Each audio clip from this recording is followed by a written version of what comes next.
Ladies and gentlemen, independent Americans around the country and around the world, to those of you listening inside Ukraine, maybe inside Russia or in parts around the world that are impacted by everything we're talking about, we're keeping a very important Ukraine War Report special focus on all things having to do with Ukraine.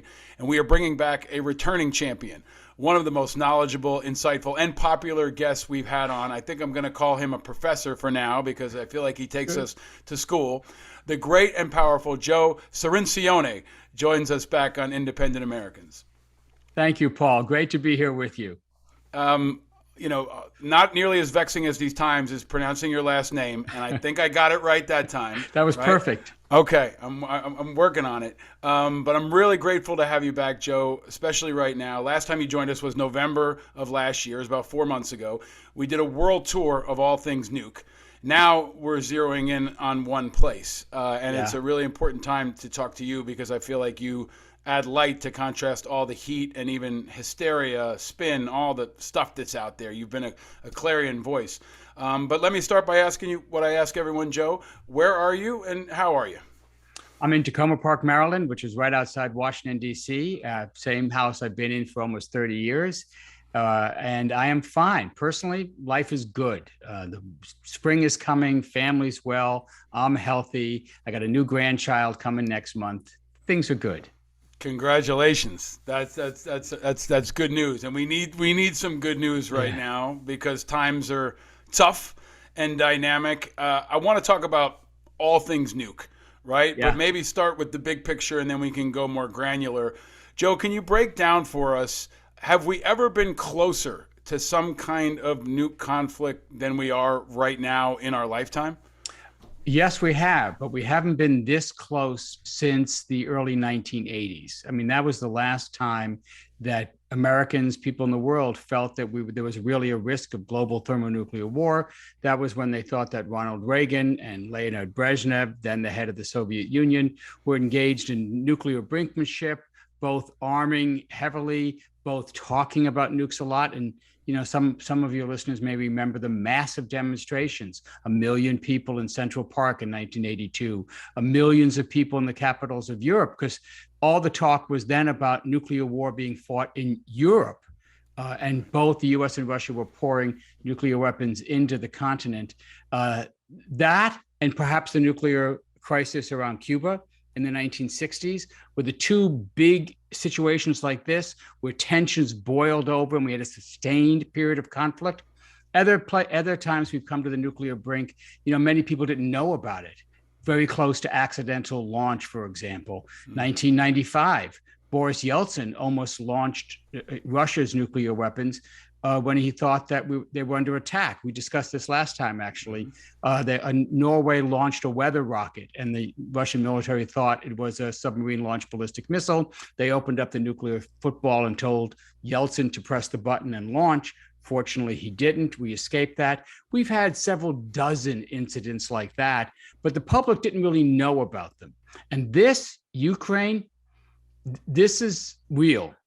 If you're worried about nuclear risks, if you're worried about this conventional war escalating to a bigger war and going nuclear, you're having a rational response to the situation. You're getting it. The risks are real. I'm glad you brought that up because I mentioned it online a few times, and I've been taught as a military planner to think about most dangerous course of action. That's the responsible way, in my view, to handle strategy. Some folks say if you invoke that threat or talk about that threat, you're going to scare people. And I think we need to ground people in reality, and experts like you and you in particular are saying that is a reality we should be talking about and thinking about and facing. It seems more imminent because Putin's so openly talking about it, right? Which I don't know has historical precedent where he's saying this is a weapon I will use. As you continue to take us through history, and I want to get your thoughts on Putin using this, right, to manipulate the world and manipulate American public opinion and maybe bait us into strategy. But can you set us up with the historical piece of how we got here? Ukraine had nukes, right, and they don't have nukes now. Can you take us through what about that transition you think is most important for people to know and how it impacts things now? Sure. I was actually working in the House of Representatives back then. I was on the staff of the House Armed Services Committee when the Soviet Union collapsed. First, the Warsaw Pact. I was actually in Berlin the week the wall came down on a tour of NATO bases. And then the 1991, the Soviet Union dissolves, basically. And that meant that the former republics within the Soviet Union were now independent countries, and they had nukes. Ukraine, Belarus, and Kazakhstan had nuclear weapons. Ukraine had about 1,700 nuclear weapons. These were bombers and long-range ballistic missiles. Now, we say they gave them up, and that's true.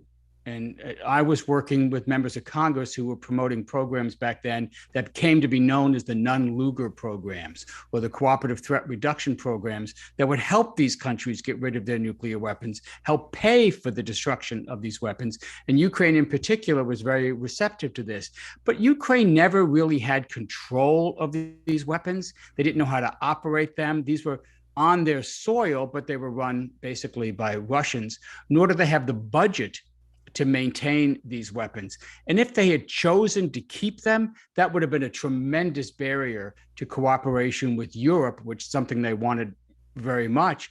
And they would have been ostracized from the European Union, from cooperation with European countries. So for those reasons and more, they agreed to give them up. In exchange, they got security assurances from Russia, the United States, and Great Britain, who was the other signatory to the agreement, assurances that we would protect their territorial integrity, assurances we are not honoring right now. But they did give up those weapons. There is not a shred of evidence to support Putin's charge that Ukraine has nuclear weapons now, something he said to justify the invasion, or was trying to get those weapons, or trying to build those weapons. They have no capability whatsoever for producing highly enriched uranium or plutonium for the cores of weapons. They couldn't design or field a nuclear weapon if they wanted to, which they don't. So it begs the question, Joe, is this a message to the world that if you give up your nukes, you give up your security, and you can't count on Russia or the West to protect you and keep their promises? It feels now like Ukraine trusted people to protect them and gave up their nukes or gave up the Russian nukes, and now they're paying for it. So what's your view on that? Is this a message to the world that if you have nukes, don't give them up or you might be next? You know, Paul, this is a profound question. And I would say on balance, the answer is probably yes, but it's not, binary. It's not all or nothing, because there are plenty of countries that have given up nuclear weapons that haven't been invaded, either programs or weapons. For example, South Africa secretly built 6 nuclear weapons and gave them up on the eve of transition to majority rule. Brazil and Argentina used to have very advanced nuclear weapons programs. Brazil was drilling a test site, a tunnel for their nuclear weapons test when they gave them up. So we have lots of examples of people eschewing these weapons and not being invaded. But in this current moment, in this current period, yes, I would say that is something that many countries are going to look at and say, if you don't want to be invaded by a great power, you better have something to balance that great power's military strength. And one of the easy ways to do that is to use a nuclear weapon. So yes, this war is a negative example for the rest of the world on whether they should acquire nuclear weapons or not. I want to get in a little bit to your thoughts on what should happen or how this can be approached in a number of different ways. But I want to go to maybe just a bit of analysis here. Like we talked about, as a military planner, I was taught, you scheme for the most dangerous course of action and then the most likely course of action. In your view, what is the most dangerous course of action? What is the worst case scenario we could see in this conflict with Putin? Well, the great risk is that Vladimir Putin is going to use a nuclear weapon. And it's not that we're going to do it. We have no need to do it. NATO or the West doesn't have to do it, but it's Putin. And he wouldn't do that if he was winning the war. Okay. Using a nuclear weapon is a loser's move. It's an act of desperation. And as Putin's offensive stalls, and you've probably had other guests who talk about his offensive reaching its culmination point, Russia's basically not able to conduct offensive operations right now. The map hasn't changed much for 2 weeks now. He's in trouble. He is not going to win this war. He might even lose it. And as he searches for a way to regain momentum, you can start ticking off. And I'd like to hear what you think about this, Paul, the things you could do to regain momentum. Well, one is you intensify the terror bombing, the artillery barrages on the cities, right? And you can see some of that happening. They're just pummeling the couple of cities that they've got surrounded. The other is that you could escalate to the use of chemical weapons, chlorine gas, which is what Putin with the Syrians used in the Syrian war. They didn't kill that many people. Chlorine gas was basically the first chemical weapon. The Germans deployed it in World War I because it's heavier than air and it sinks down to the trenches. Well, in Aleppo and possibly in Ukraine, if they used it, it would sink into the shelters. And that, you can imagine the terror that would induce. They killed several thousand people in Syria from this, but the terror did, in fact, empty out the cities, drive people out. And you could see that here. And then finally, nuclear use. And this is the one we're going to concentrate on. It's right now, I don't think that's likely, but number one, it is quite possible. Number two, they've been threatening to do it. Just in the last couple of days, you've seen senior Kremlin spokespeople reiterate the threat of using nuclear weapons first. And finally, it is built into their doctrine and their exercises. All the major conventional military exercises that Putin has conducted since he came into power, 1999, 2000, have included practicing the use of nuclear weapons. That is to say, drills involving nuclear-capable systems, including 6 that he tested right before the invasion of Ukraine as part of those military exercises. And Russian doctrine allows for, in fact, almost mandates the use of nuclear weapons should Russia feel that there is a, quote, existential threat to the security of the nation. Now, losing the war in Ukraine wouldn't threaten Russia. It's not like Ukraine's going to then go, drive to Moscow or NATO's going to, no, that's not, but it will threaten Putin. And for a megalomaniac like Putin, who thinks he is the state, and that if he loses, he could lose power and he might lose his life. Well, that is an existential situation. And he may feel, narcissist that he is, that he's got to use those nuclear weapons to preserve him, because if he falls, Russia falls, etc. So you can see where this goes. It's all set up. Finally, and this is the last point, Russia, like the United States, actually integrates nuclear weapons on a spectrum of coercive weapons that they have. We call it integrated deterrence, and it's intended to strengthen deterrence at lower levels because the adversary will know that you're willing to go all the way. But there's a spectrum, and it's spelled out in our doctrines, it's spelled out in the Russian doctrines, whether it's economic sanctions, then to conventional military, then to cyber, then to nuclear. It's all integrated together. And that has some sense to it.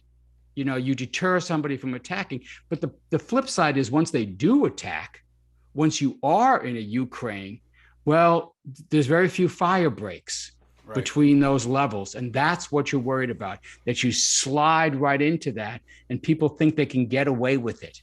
That like a gambler at the table who's losing, they think, okay, I'm just going to bluff. I'm going to bet the house. I'm going to use this nuke and that will convince the West to back off and I will win the hand. Well, if you're gambling and you lose, you lose a hand, you lose the game. In this case, you could lose the planet. But so this is why I'm glad you're here. Professor is here, class is in session. This is what we need. But I'm curious about this idea that it is the move of a desperate leader who's losing. Were we losing when we dropped bombs on Nagasaki and Hiroshima?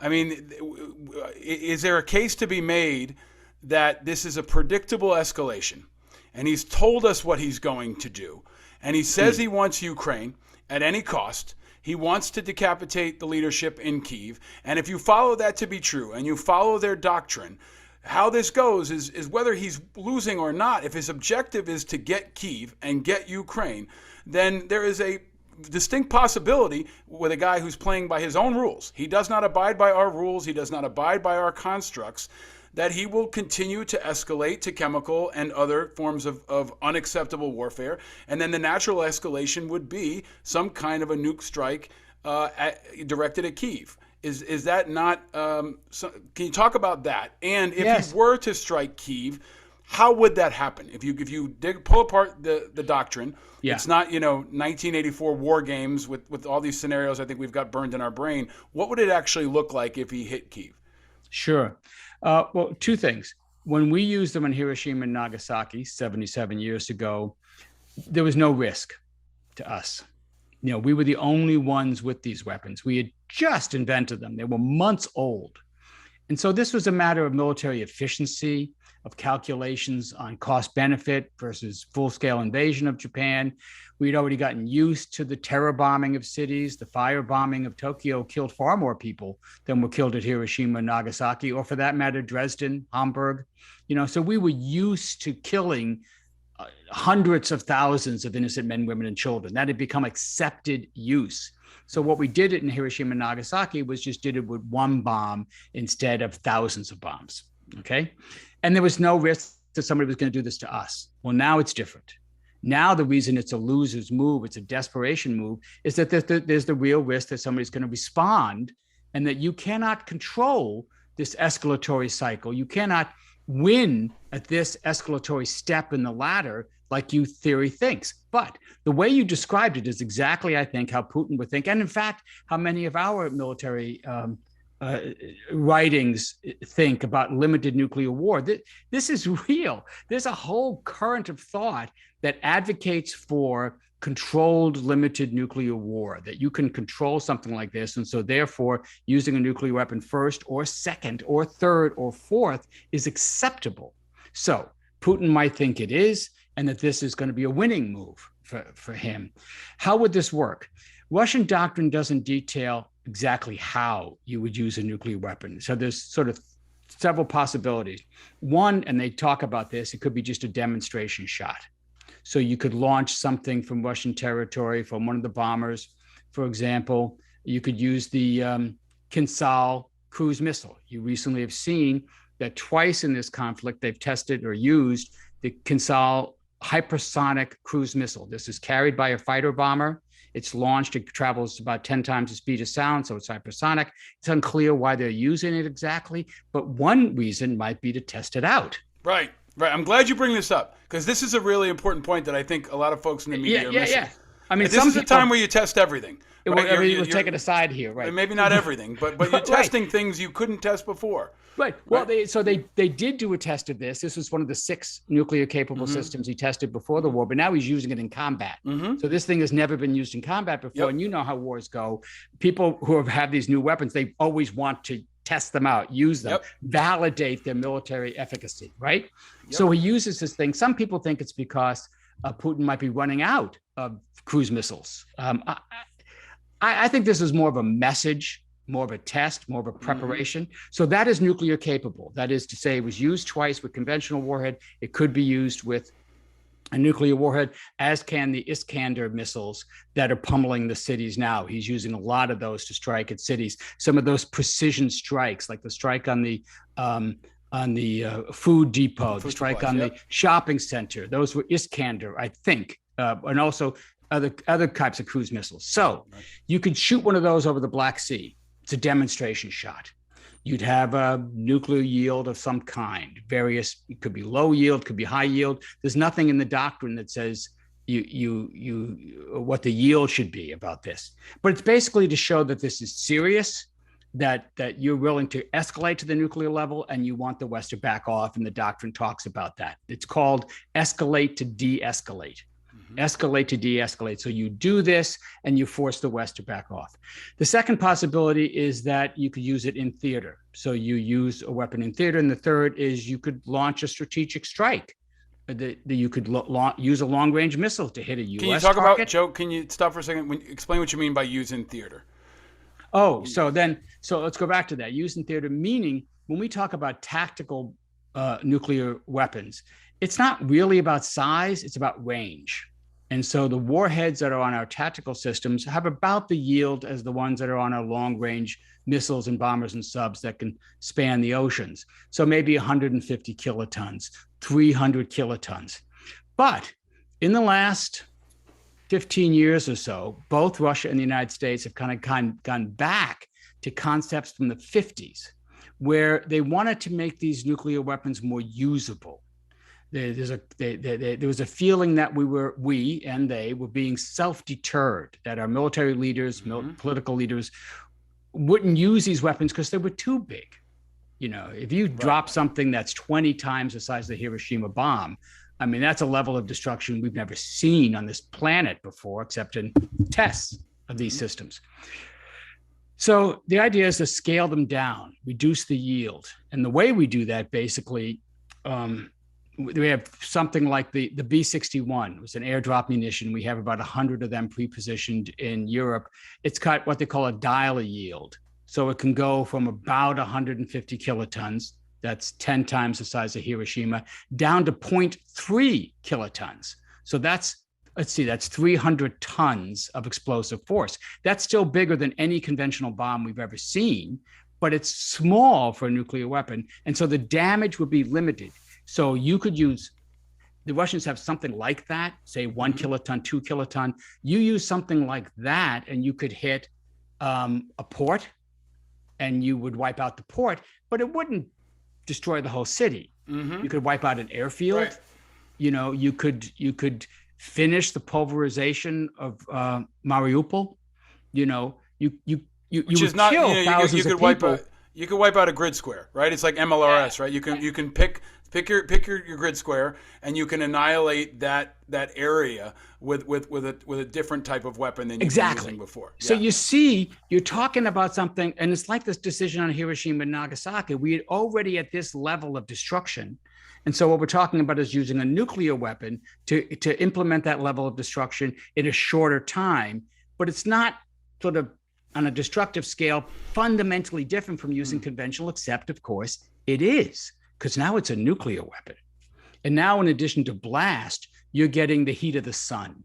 The temperature of a nuclear weapon is hotter than the surface of a sun, so you're setting off mega fires in a city. So you hit that port, you hit that airfield, you hit that part of a city, and you got an out-of-control fire that is raging and spreading, plus you have radiation that is killing anybody in, say, 1 mile, maybe a half-mile radius. People would die immediately from a low-yield nuclear weapon, but the radiation would spread, it would plume. Again, it's terror, as addition to the kids. So you could see him using, I would think, one of those first two options. So not going all the way to a strike on a NATO or US facility, but use it in theater, use it in Ukraine, or use it as a demonstration shot, say, over the Black Sea. So I want to stay with this because I think there's a lot of groupthink going on in the media right now, especially on cable news, where there's this idea that it's either U.S. stays out completely or we have World War III, where bombs are hitting, New York and L.A. and we're firing back at Moscow. But there is this really tactical region of what you're describing that, in my view, seems more likely if you trust Putin to do what he says he will do, and you read Russian doctrine and you game this all the way out. And if you're Putin and you say, okay, the U.S. has said they're not coming in. They say things will be different but they don't back it up. And I'm going to use chemical weapons and test them.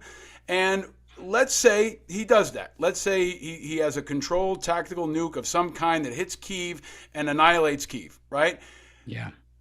What will the U.S. do, in your opinion? Because I think if we look at previous history, there is a case to be made that the U.S. will say, well, that was fucked up, but it's just in Ukraine, and we've said that nukes are a different thing, but we're not going to nuke Moscow.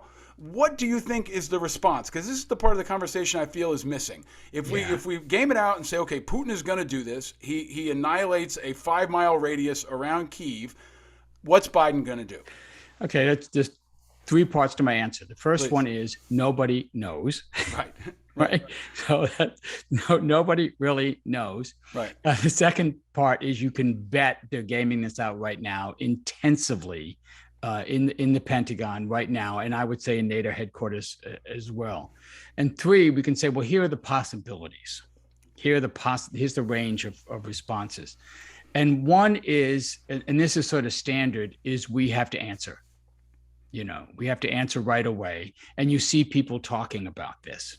And just yesterday, the day before we're recording this, in the New York Times, Bill Broad wrote an article, and he quotes a guy named Frank Miller, who was former Defense Department official, and he talks about we would launch one back right away. And he's been a long time proponent of developing new, more usable nuclear weapons and about using these weapons in scenarios. So we can't be afraid to use them. And there's a lot of talk like that. And he said, you'd launch one either into Siberia, or onto a Russian military target. So you strike right at Russia for that. And there's a lot of thinking then, writing, and that supports that view that the way you answer a nuclear escalation is to escalate back. He raises his bet, you raise your bet. You can understand the logic. Of course, but with different rules, right? Because Putin has said, I will play by different rules. I'll kill civilians. Yeah. I'll take out a city. So he takes out a city, and we respond, if we respond, by saying, we're going to again take the high road. We're not taking out your city. We're going to fire into a remote region or a strictly military target. Right. And then we're going to push back to you and see how you respond. And how you respond. So the problem with that is that repeatedly in war games, where we do exercise these things, there's no logical termination point. Right. I mean, each side, each player has an incentive to raise the bet again and to bet that the other guy's not willing to go as far as you're willing to go. And so often in these war games, the whole thing escalates into, yes, global thermonuclear war, right? So the second school of thought is that the only way to win this game is not to play it. So what that means is that you don't have a nuclear response. And the U.S. is uniquely positioned that we don't need to have a nuclear response. Our conventional weapons are perfectly capable of executing any mission in our playbook. So we could cause immense damage to Russian military facilities, political leadership, with tremendous controlled precision that could minimize civilian casualties, but could clearly indicate that you've crossed the line. And part of this thinking is, you do that, and we're not just going to send you a message. We're not going to signal to you. We're going to take you out. You have forfeited your right to lead your country. We're going to take you, Putin, and all those around you. We're going to take you out. And you do that quickly to try to bring the war to a negotiated close. And the third is what you say. And I think there's a body of thought that says we don't do anything. Yeah, I mean, we stand aside. There is a question about whether the U.S. will go as far as some would like us to go. There's the idea that Putin's willing to play by different rules. And the question is, are we going to stay in our lane and stay in our rules, or are we going to cross over and play by his rules at some point? And I think he's betting right now that we never will. I mean, there's a calculation where he could nuke Kyiv, say it's in his territory, and for us to attack Russia would be an incursion on a sovereign nation. It would be direct war with Russia. I honestly believe if he nuked Kyiv, half the American public would not want us to respond. There might be a real political backlash here in the U.S. that's going to say, yeah, but it's just one nuke, and it wasn't NATO, it wasn't Poland. They just keep redrawing that line. So I want to ask you to address the bigger question, understanding the various levels of escalation. You don't just put a blanket escalation like so many other people in the media. There is a call for a no-fly zone, right? Zelensky is calling for it consistently. And folks say that would require us to shoot at Russian airplanes or Russian assets. And I and Kinzinger and others would say, yes, it does. But that is a level of escalation that may be necessary to protect the people on the ground. Can you just break apart this idea that if we impose a no-fly zone, it automatically means Putin will nuke New York City? Well, right. So in all of this, there's nothing automatic. I mean, this is, when you sort of game these things out, you have choices at every move, right? And so what Biden has been doing is trying to avoid a situation where one of those choices is use nuclear weapons. Okay, so not get the other player, not get Putin to the point where he feels he's got to use a nuke at this point. And one of those is the no-fly zone. Because U.S. and Russia have never engaged in sustained combat, never had a sustained military exchange. There were some skirmishes with Russian and U.S. pilots during the Korean War. There was an incident in Syria a couple of years ago where some Russian mercenaries attacked a U.S. base, and we freaking annihilated them. I think we killed 250 Russians, but that was it. There was no response, boom. And the reason you haven't had that exchange ever, all the way back to the Bolshevik Revolution, we sent some troops over to try to counter the Bolsheviks, but that was it. Since then, no, because of nuclear weapons, because you don't want this thing to escalate. And if we go do a no-fly zone, I mean, I'd like to hear your position, but I think there's no way to avoid air suppression. The very first thing we do is go shoot down. Yeah. We suppress the defenses, and that means you're attacking the sites in Russia and Belarus, and that means you're killing hundreds of Russians, hundreds of Belarusians, and you're shooting down the Russian planes that violate it. I mean, it's not like, it's a no-fly zone is magic. We're not in a Marvel universe of WandaVision where you could put a force field over Ukraine. You have to enforce this thing. I think so. So they're trying to avoid that direct combat because of the escalatory risks. I just think that I am concerned that we too often operate from a position of fear,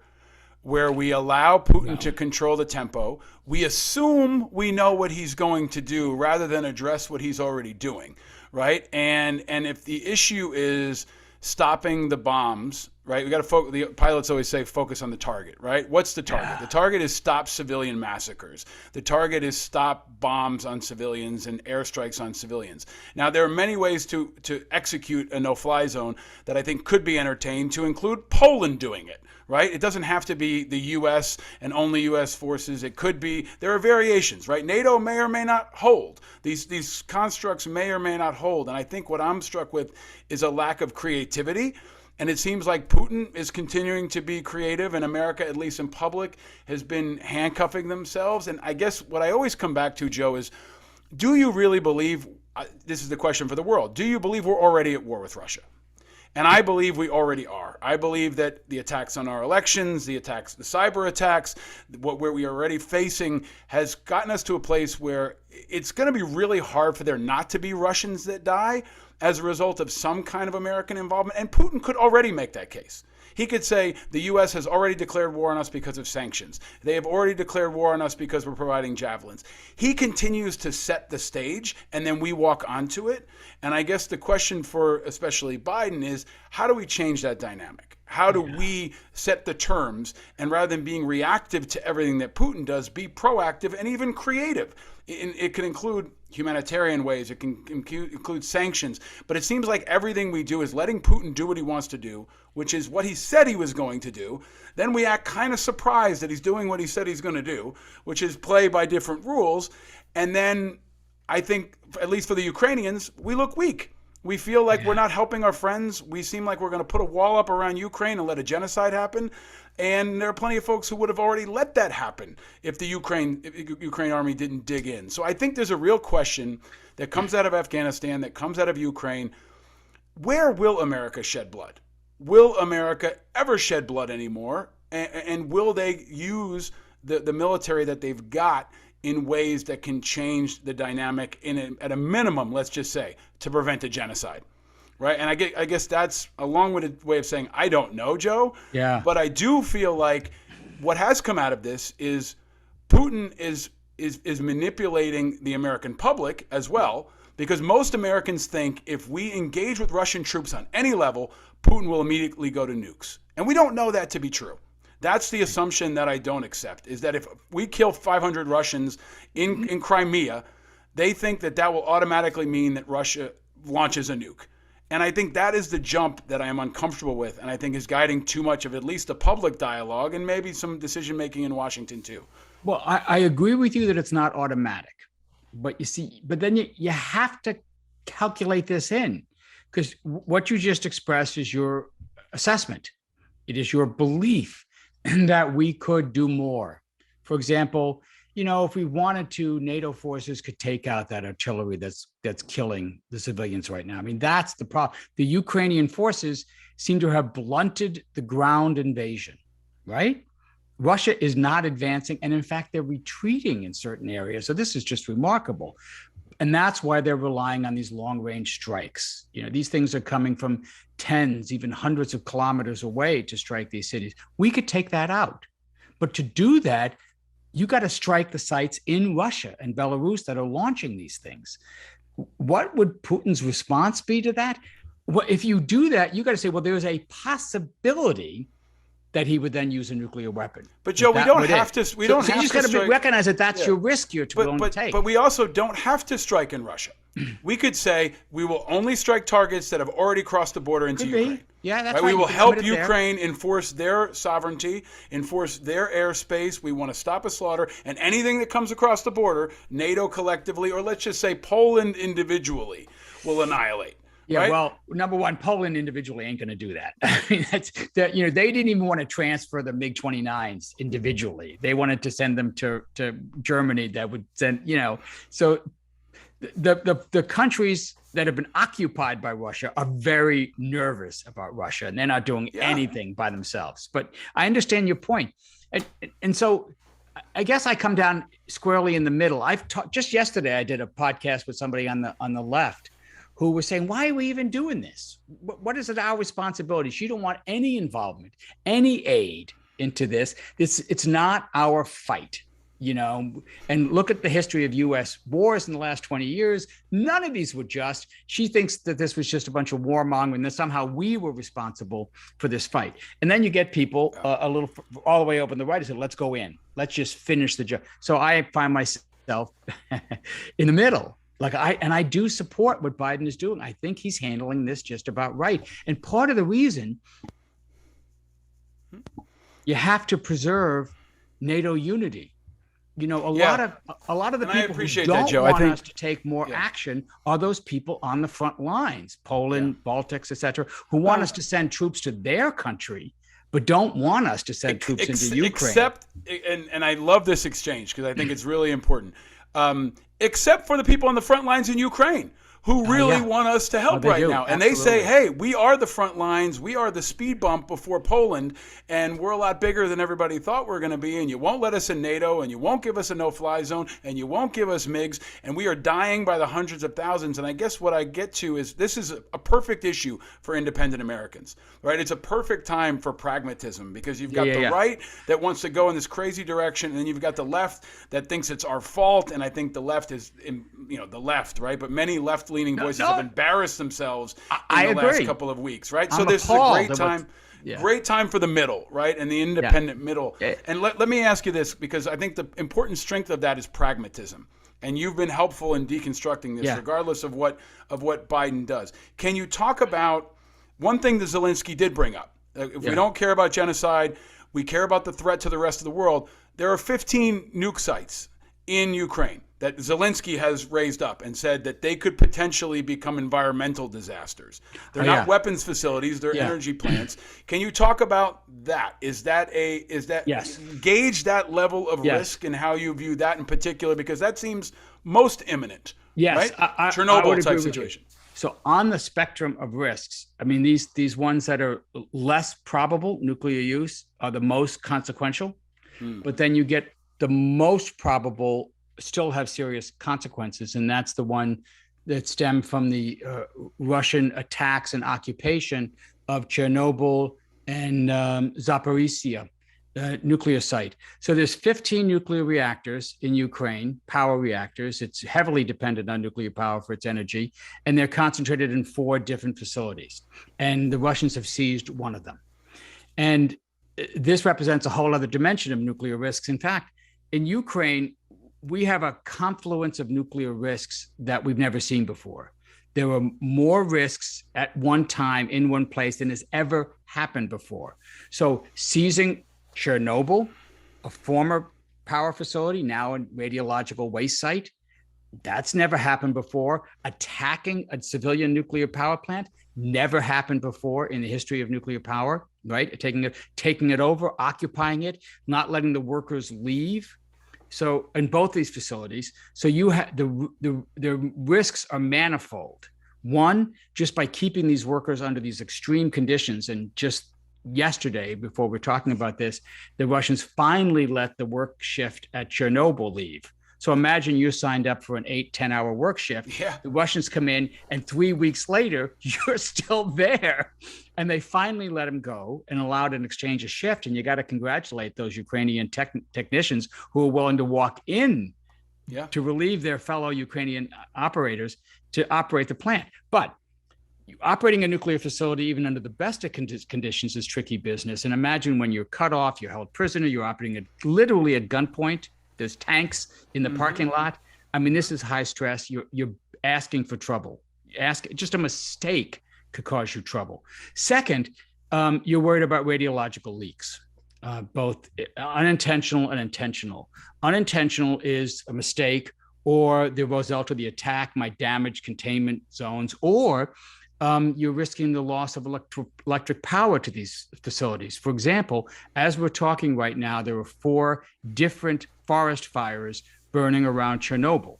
So just in that one thing, this is like one of those Russian dolls. You keep opening them up and there's another doll inside. So let's just take a look at Chernobyl and the risk there. There's 4 different fires, and that has 2 separate nuclear risks in it. One is that the trees that are burning are radioactive, so they have absorbed the radioactive waste through their roots, and now they're burning, and that puts it in the air. So you're you're risking spreading that radioactivity. It's low level. It's not going to kill you, but it's definitely going to cause cancer. Second is that the fires are risking the transmission lines, the electric power lines. Well, you cut off electricity to these facilities, particularly Zaporizhzhia, which is an operating nuclear plant. I think they got 3 of the reactors back online. If they don't have electricity, and if something goes wrong with their backup electricity, which goes for about 48 hours, well, then you can't cool the reactors. You can't cool the cooling ponds with the spent fuel, and then you're looking at meltdown scenarios. And this worried us tremendously in the first week of the war. It is still a worry.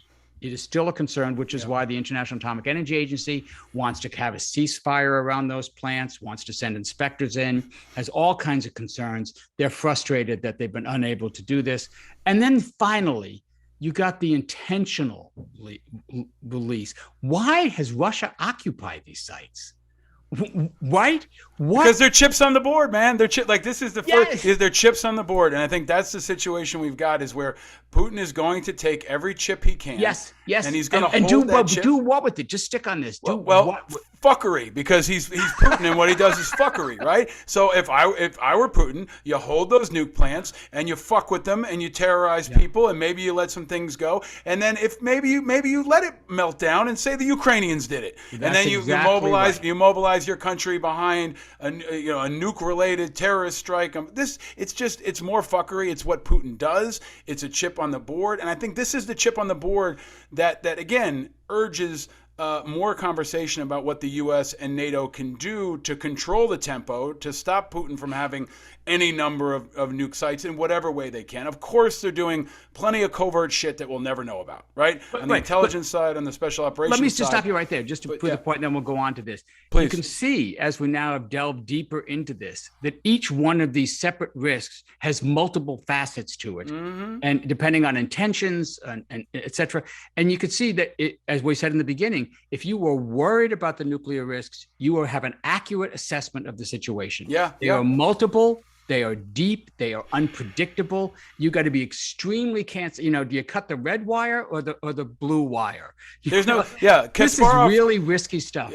Kasparov keeps saying easy is over, right? And I think that's important for everyone to understand. Easy is over. There are no easy decisions now. They're all less bad decisions. And I think this is one, again, that may be pressed upon us, right? If we allow Putin to push the pace, to control the assets, to dictate the terms, we sit here and say, well, he's got 2 nuke sites, and we hope he won't melt them down.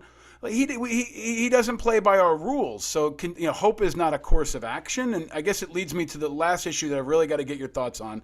You write about this, you talk about this, the concept of loose nukes, right? There is also another scenario where maybe Putin keeps power, maybe Putin loses power, maybe Putin dies, maybe the entire, top level of Russian leadership, it might be 1 year from now, it might be 10 years from now, is gone, and there is tremendous unrest inside of Russia.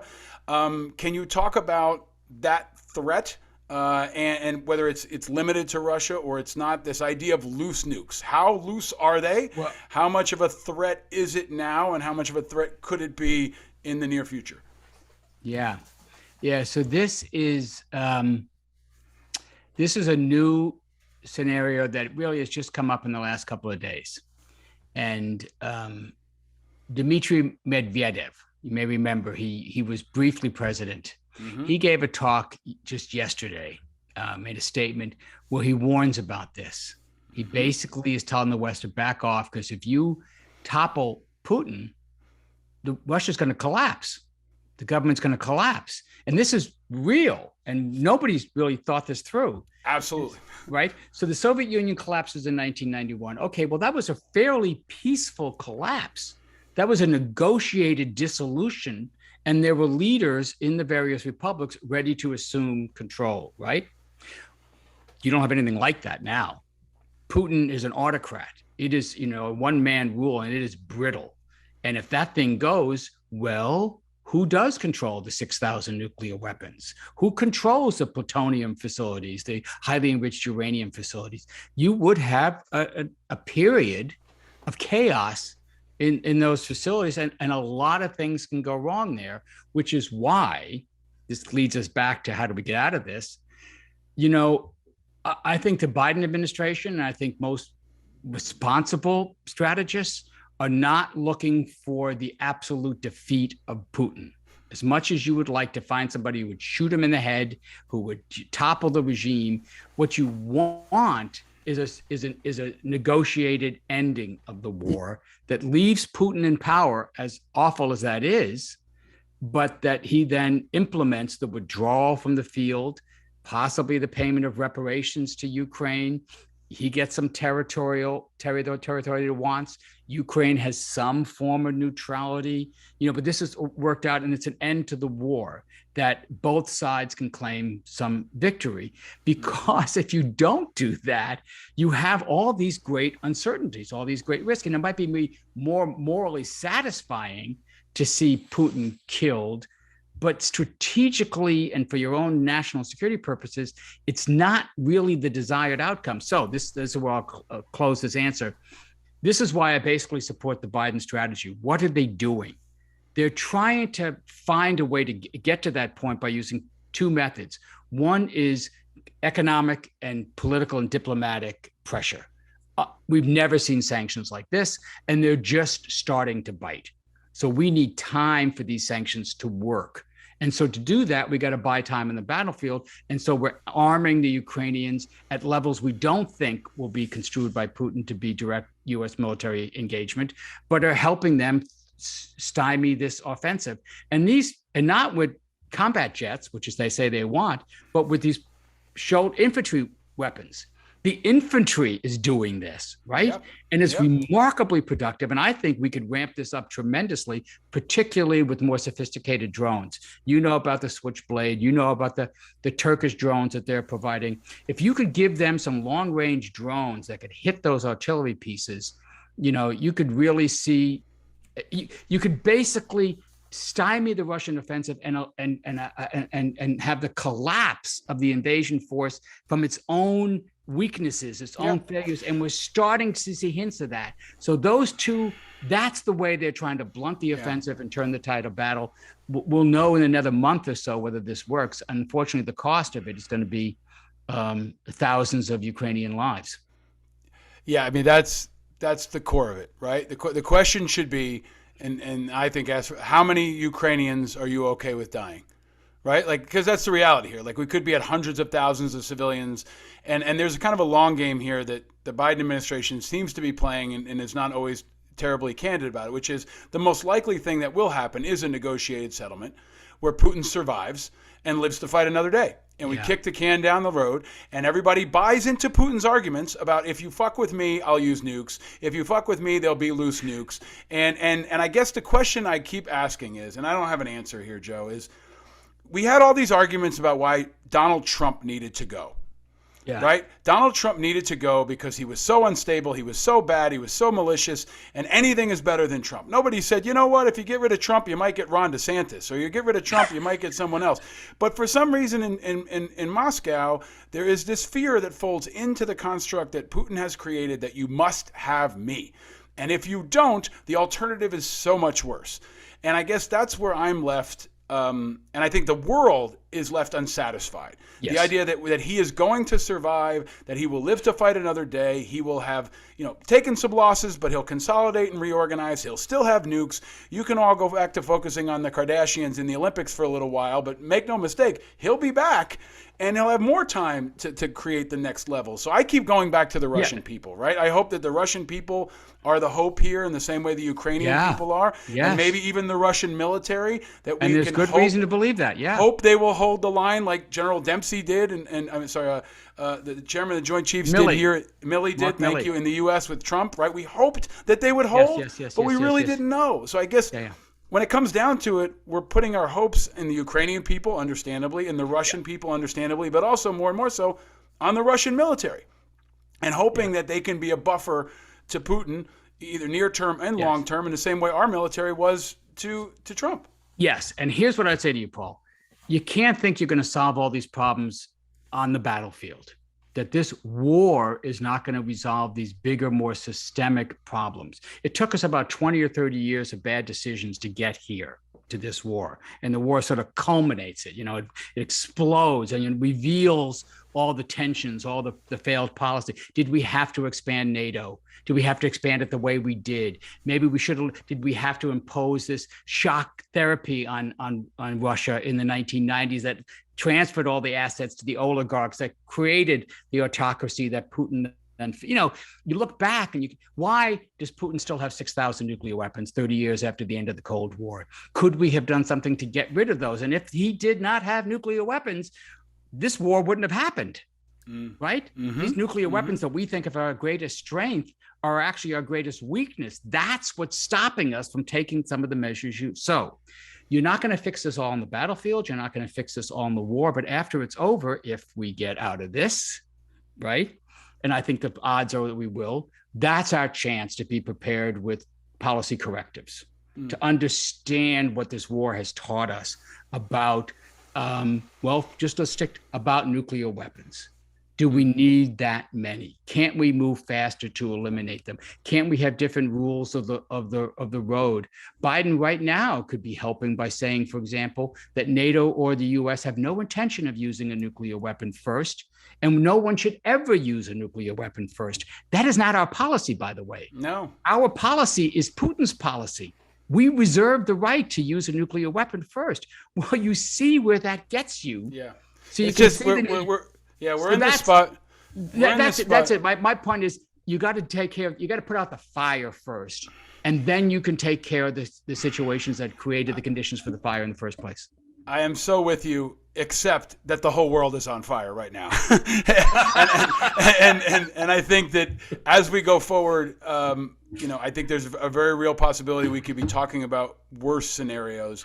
There's a very real possibility we could be talking about what Russia looks like after a time of we've gotten the upheaval wrong almost every time, right? Whether it was in Egypt or in America or in Iraq or in Afghanistan, we seem to get the upheaval wrong every time. And I still believe that we are underestimating the potential for upheaval inside Russia. And there may be a time that could last a year, could last 20 years, where Russia is a shit show that looks like a cross between World War Z and Mad Max and The Sopranos, right? But maybe there's a future. Maybe there's a future where the nukes are secure and Gary Kasparov is president and things have settled down, but that's not going to be anytime soon. Yeah. And so I'm grateful for you that you continue to add this important light to contrast the heat, that you're having these conversations, because I don't know if there's anything that's more misunderstood and manipulated than nukes. Really. Yeah. It's this weird boogeyman, third rail, bludgeon, especially in American politics. And I feel like if there's ever a time where we need less groupthink and less old school thinking, you're one of the old school thinkers that have evolved for the current times. Yeah. I wish more of them were like you, Joe. Yeah. Thank you very much. Yeah, I did duck and cover drills. I was alive during the Cuban Missile Crisis. I worked on nukes during the Reagan era. Yeah. But you have to evolve. You're right. Well, Paul, thank you very much. This is Joe, wonderful thank you for sticking around as always, and for all your leadership, my friend. You continue to be a real source of strength and inspiration and information, which is really so key. You are Professor Nuke, I guess is what we might have to call you from now on. The great Joe Cirincione. Thank you for coming back on Independent Americans, my friend. Stay vigilant. Thank you, Paul.